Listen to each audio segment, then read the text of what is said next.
Just 18 years old and a killer. That's how police describe a teenager arrested today. The mayor even spoke out saying he's, quote, terrorized his community. He's charged in the crossfire killing of a beloved 17-year-old girl last August and 2 people just this week. WSA 9's Evan Kosloff is here to tell us what he learned today about this developing story. Well, hey there, Delia. We're talking about this man right here, James Mayfield. Again, just 18. Police say his killing started this summer. He and 2 others who are already behind bars drove to Saratoga Street Northeast to confront a man they were angry with. That's when guns were drawn and at least 1 bullet from his gun hit that young teenage girl driving through. She's now one of Mayfield's 3 alleged victims. She was always singing, she was always dancing. You wanted her around. That's Lori Williams, the former choir teacher of Jamari Sidnor, the young teenager gunned down on August 10th. You wanted her around. She was just a beautiful spirit. Her killing sent shockwaves through the community. She was a graduate of Wilson High School and captain of the cheer squad. She was just days away from heading to college. She should be home right now, on break, after her first semester. Her friends reflected on her loss. She just had such an uplifting spirit. She made everybody around her feel special. They took somebody that everybody cared about. Like, it was just, like,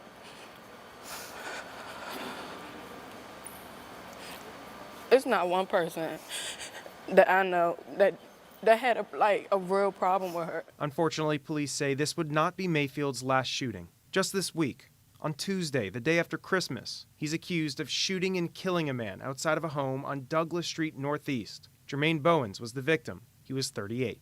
Then the very next day, another shooting, this time in a home on Bryant Street Northeast. Elijah Henry was shot in the head and killed. He was just 21. Then, about 6 hours later, police say Mayfield tried to rob a place on Berry Road. That is where he was caught and put behind bars. One person can create so much, violence. Chief Peter Newsham says the arrest hits home. Young Jamari was the daughter of a police sergeant with some 30 years on the force. You have 3 families that had to spend this holiday season without their loved one. He's going to have to face, the consequences of those actions. Just a terrible story. Now, Mayfield is the 3rd person charged in the killing of Jamari. Also charged is Philip Carlos McDaniel, a 21-year-old. Robert Moses, also just 18 years old. Police say Mayfield is also a suspect in at least 3 robberies across the city. The chief says he hopes this arrest can give some closure to those families. Guys, send it back to you guys. This perpetual cycle of violence. I mean, what's it going to take to stop it? Evan, thanks.